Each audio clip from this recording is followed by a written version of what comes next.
Let me go to the second item,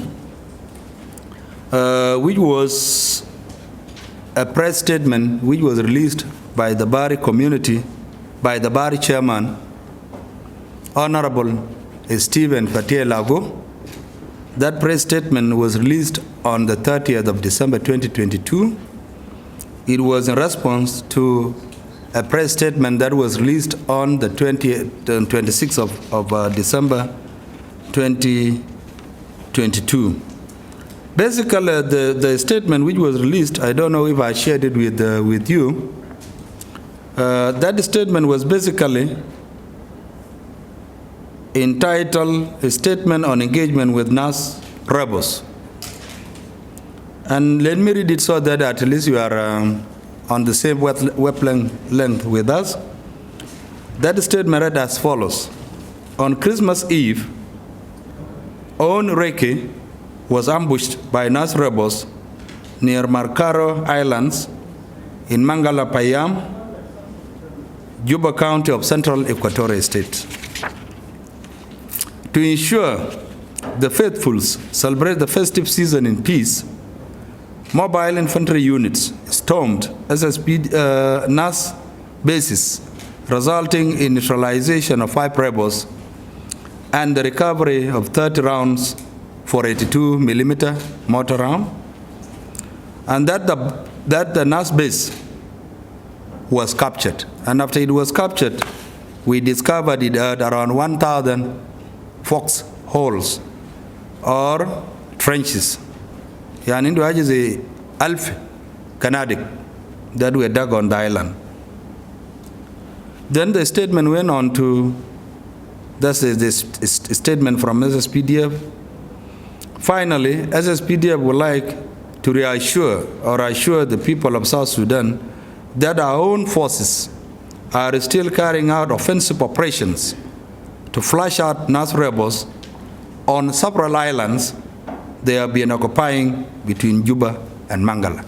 That was the statement that I had released on the 26th of December 2022 in my capacity as the spokesperson of the SSPDF, and that was after consultations with the Chief of Defense Forces and the Assistant Chief of Defense Forces for Operations, Lieutenant General Thoichai Red. That text was agreed upon based on the facts that I have read. Now, in response to that statement on the 30th, the Bari community, under the leadership of Honorable Stephen Fatia Lago, released a statement entitled "A Statement on the Mangala Crisis." The document was 5 pages long. It talked about a number of issues, mostly detailing recurrent clashes between armed Bari youth, starting all the way from southern Bari, Lulubo, up to here around Mangala. They basically gave a detailed account of how it all started between different Bari youth with Dinkabur cattle herders. I want to concentrate on what was touching on the Dinkabur cattle herders. What was happening between Dinkabur cattle herders and armed Bari youth is not my issue. But I'm picking out on what touched on the SSPDF. One, the areas that touched on us, and these are the areas that I'm responding to after consultations and directives from the Chief of Defense Forces, General Santino Denwall, and the Assistant Chief of Defense Forces for Operations, Lieutenant General Thoichai Red. These are the 4 areas that were pointed out by the chairperson of Bari community. 1, Bari community accused SSPDF of labeling them as NAS rebels. 2, Bari community chairperson called for withdrawal of SSPDF forces deployed on both eastern and western banks of Bahr el-Jabal, which is commonly known or locally known as Superior River. 3rd, the Bari community chairperson called for an investigation of SSPDF spokesperson, who is me, for releasing what they are termed as discriminatory, irresponsible, the spelling here is wrong, irresponsible, baseless, and unproven statement. And that the statement we are released was based on political influence of the leadership of the Inkabur Cataladas. Fourth, that we had shelled islands that are being inhabited by indigenous Bari community in order to tilt power, balance of firepower in favor of the Inkabur Cataladas. These are the four accusations that were directed at SSPDF by the Bari community chairperson.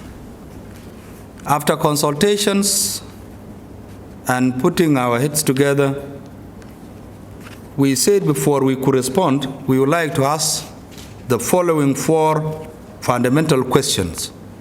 And these four fundamental questions requires satisfactory answers from the chairperson of Bari community.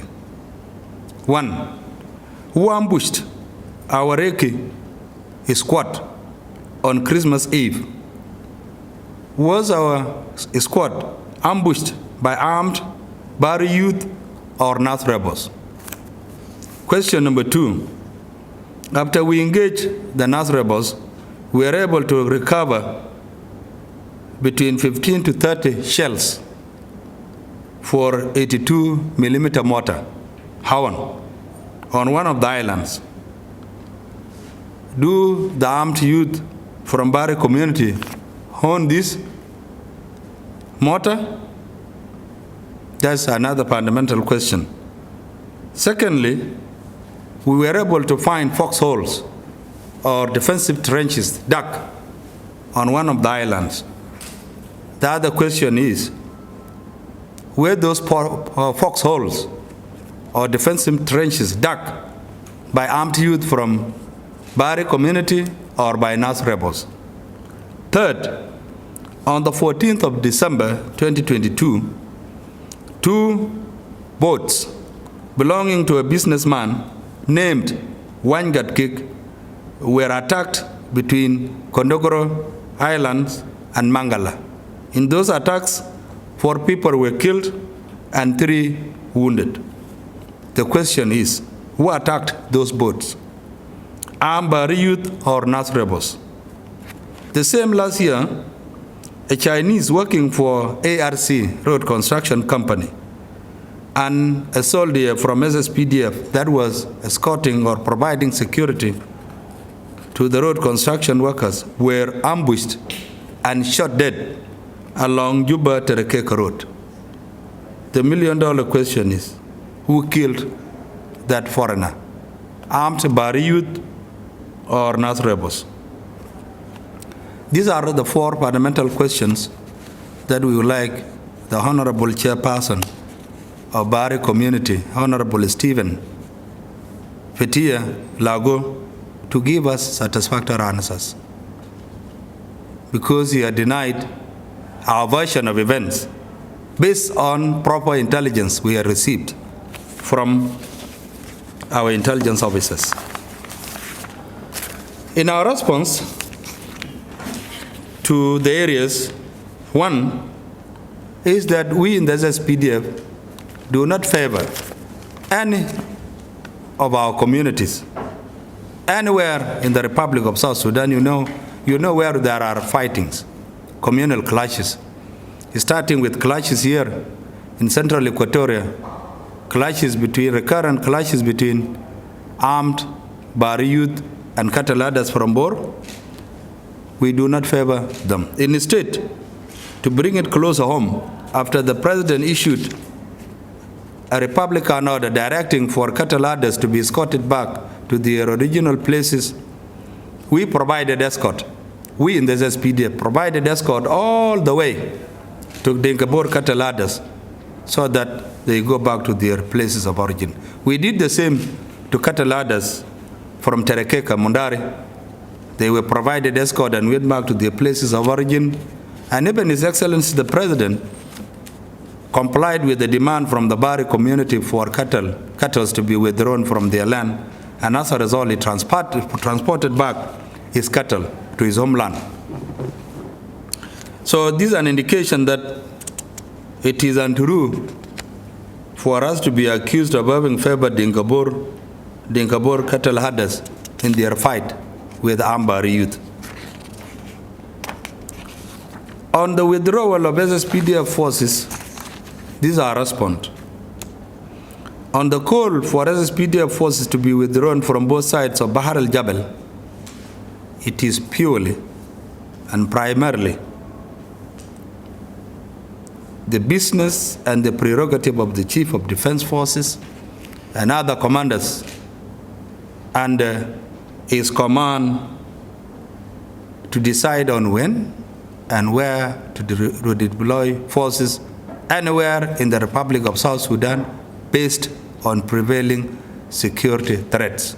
It is not the business of a given community leader to come, call media outlets, and tell them we are demanding for a withdrawal of the National Army from a given piece of land anywhere in the Republic.